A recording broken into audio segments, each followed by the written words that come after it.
सर्वांना आज आहे निषेध दिवस, नाही का? काल आपण दिवसभर बदलापूर चिमुरड्यांवर झालेल्या अत्याचाराच्या बातम्या पाहत होतो. मन हेलावून जात होतं. कारण का कोणत्याही मुलींशी, छोट्या मुलींशी असं होता कामा नये. परंतु मला एक सांगायचं आहे की पोलिसांनी 12 तास त्यांना का ठेवलं? लगेच ॲक्शन घ्यायची होती ना. पोलिसांचं पण चुकलं ना. मग शेवटी काय झालं? निलंबन.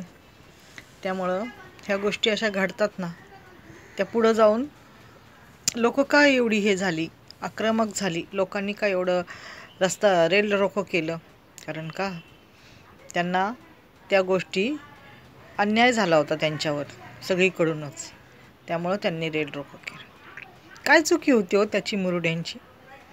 आता लघवीला आली, शाळेत असताना टॉयलेटला आली तर मुली जातातच, हो का नाही? पण तिथं प्रशासनाची काय चूक झाली की तिथं लेडीज ठेवायला पाहिजे होती लहान मुलींसाठी, ना की असा पुरुष 24 वर्षाचा तरुण ताठा पुरुष. मी तर पहिल्यांदाच बघते बाई, या शाळेने 24 वर्षाचा पुरुष ठेवला, तरणा ताठा.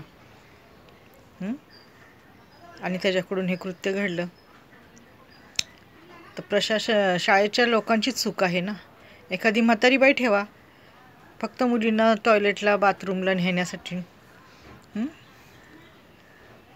चूक झाली ती शाळेची की तरुण मुलगा, आणि तो पण मुलींना ने आण करण्यासाठी नव्हता ठेवायला पाहिजे. धन्यवाद. आता काय न्याय होईल तो होईल. आता उज्ज्वल निकम साहेब आहेत, ते तर न्याय करणारच. आणि त्यांच्यावर माझा त्यांच्यावर विश्वास आहे. ज्येष्ठ वकील.